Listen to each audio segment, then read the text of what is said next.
Well, hello, boys and girls. It's when I feel like 8 o'clock. I'm Pearl of Wisdom, and you're listening to my NHL Pearls of Wisdom. Coming here from Helen's place now. The previous video I did this morning, which has my NFL picks from the Master E-Money. He is the finest in the land when it comes to picks. I am so fortunate that he sends his pearls my way weekly. He doesn't do lines or anything like that. It's just straight up who's going to win, and he's very accurate. So I would highly recommend you go check it out. If you're wondering who Helen is somebody I met in the hallway in my place that I'm staying at now, because my place is full of people. Had a little problem, had to solve a little addiction issue, and now I'm living with amongst a lot of people, so it's hard to find a place to do these videos. I was doing it in the bathroom. You can go check out those videos. They're enlightening. A lot of people actually really liked it.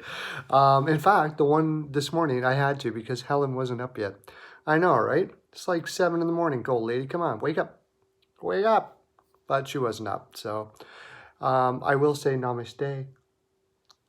That means that I connect with your divine. And we do. We do every day. We do in the comment section connect with our divine. Divines, is that plural? Divines. Could we pluralize it? I don't know. But anyways, yeah, and Doug Masta and Richie Rich, both in the comment section, if you look there, killed it yesterday. We didn't do too bad at our picks. It was pretty much a coin flip. So I think I was like 3 for 5, which isn't too bad, especially considering most of the picks I made were the ones I would have went with if I would have bought. And if you would have listened to my other picks and took the 1.5 or whatever they gave you, you're probably going to win too. So they were even really wins. We're always winning, aren't we, boys and girls? Yes, we are. Even when it seems like we're not. I just keep telling myself that every day. Okay, so yeah, go check out that video. Hit the subscribe bell, like, comment all the time. I'm there chatting with you. I'm connecting. So let's go with our picks for today, shall we? You can send your letters too. I generally don't do letters on the weekends, but I probably will on Monday. Feel free to send them all. We'll go down to that mailroom and we'll read them on here for you and everything. And you can put your picks for your football for tomorrow too. That's the other thing. Put it down in the comment section. Tell me why you're picking who you're picking, and I'll put them in these fine videos, this fine programming. Yes. Okay, Penguins versus the Red Wings. Penguins are playing 3 games in 4 nights. They're probably going to be tired. On the road, there's a whole bunch of reasons why the Penguins could lose this game, except for the fact that they're playing the Red Wings, who are hurt, don't have a very good team, even at the best of times. I believe Bernier's still in net. Check the ticker for that, which would be in the comment section. Let's make sure we know who the goaltender is going to be. If it's going to be Bernier is, I don't know. I think he's pretty much out of the league here soon. He just had a great opportunity with this contract with Detroit, and he hasn't taken advantage of it. Maybe just because they have such a poor defense in front of them, too. Sorry, Mr. Bernier. I really should give you the benefit of the doubt. I know you're listening, I know you're watching, and I know you're hurt by what I just said, but you'll get over it, I think. I think you should probably get over it. Okay, so I'm still taking the Penguins 4-2 is what I'm trying to say. They're that bad. The Wings are that bad. Not too many teams should lose to a team that is... that has played 3 games in 4 nights. That yesterday, when I picked the Devils to beat Chicago, I said, if they lose that game, forget about it. Start trading off now. That is a game that no team should lose. And that team is desperate to get wins. And I watched the game. They didn't look desperate to me. They looked like a team that was resigned to the fact that they suck. And I'm telling you, I think that is because of Hall's voice in that room. When the Oilers traded Hall to New Jersey, what they said was they wanted a different voice in the room. And that's a way of saying, We didn't like his voice. It's because he's so negative. He's negative, negative, negative, negative, and it permeates in the room. Anyways, I'm not going to go on about that anymore. Sharks versus the Lightning. Is Dell going to be in net? You know what? Either way, Jones is so inconsistent. I think the Lightning have got to turn it around here. Considering they're playing poorly, their record isn't that bad. They're quite a bit over 500 still. There's just something about them that seems like it's missing. I don't know what it is. I think it's like Toronto. They really could use a lot more size in that room with a lot more compete. They could have used like a cadre like Toronto traded away.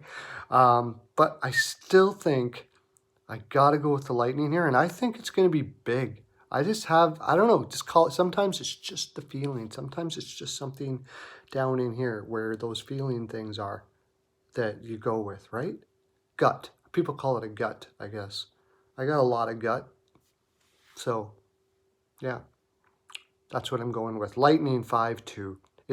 Either way, Jones or Dell. So that would be an over, I think. Panthers versus the Jackets. Panthers are a tough team again, too, to decide what they're going to do. When's Bobrovsky going to start being Bobrovsky? The Jackets, I think, last game I watched, they outplayed the shit out of the Rangers, I believe it was. The problem is they just don't have the talent to score right now.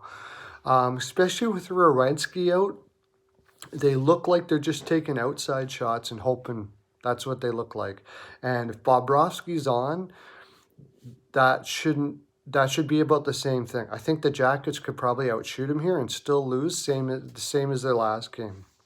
I'm taking the Panthers on and over here, 5-2, 5-3, something like that. Probably 5-3. I think it's going to be a high-scoring game, and I think the Panthers will win. Wild versus the Canes, kind of a coin flip, except for the Wild have been on the road for a while. They should be getting tired here. Boudreau has a way of getting his teams motivated for every single game, though. So it kind of depends on who the Canes. The Canes should be putting Reimer in here now. Mrazek is way too inconsistent. If Reimer's in, the way he's been playing hot. And when Reimer's playing hot, he's really, really good. When he's not, it's like there's no in between. So when's that hot streak going to end? Hopefully not tonight, because I'm taking the Canes 3-2. Wild as well. I think they said Dubnyk is in net so far, but I could have swore he was injured for longer than this. Stalick has been playing very well. Yeah, Canes, I'm just going to say 3-2. Oh, by the way, percentages. I almost forgot about the percentages. For Penguins versus the Red Wings, 70% Penguins. Sharks versus the Lightning, I got 60 to 65% Lightning. Jackets versus the Panthers, 57% Panthers. Wild versus the Canes, I got about the same thing, 55, 57 Canes. High on the under, though. And now we have Devils versus the Preds. I just talked about the Devils. They're on a back-to-back. They look totally defeated. Nazardine, I don't know much about him as a coach, but if I'm him, I'm taking Hall and saying, if I hear one more negative word out of you, you sit. You sit. I don't want to hear a negative word out of your effing mouth. That's what I would be doing with him. I'm going to put you in the seats. You either shut up, don't say anything at all, or say things positive, because we need positive energy in this room. That's what I would be doing. I'm not Nazardine. I don't know what he's going to do, but as far as until I see a different energy out of them, I got to take the Preds here. I'm taking them 4-2. Hopefully Rene doesn't shit the bed. I give the Preds 65 to 70% to win this game. Islanders versus Dallas. If there's a better under game, I don't know. Whatever your max units are, throw them under on this. This is two of the best defensive teams in the league. Goaltending, everything points to an under here for sure. I'm giving Dallas a slight edge at about 56, 57% at home, because they're coming off a big win. It looks like they're starting to get rolling again. Man, if they could get some consistency, The Islanders can win at any time. They'll outwork just about anybody. So I'd probably fade this, but bet under. Bet full units on the under here. I know you're not going to make huge off of that, but you'll make something. Kings versus the Flames.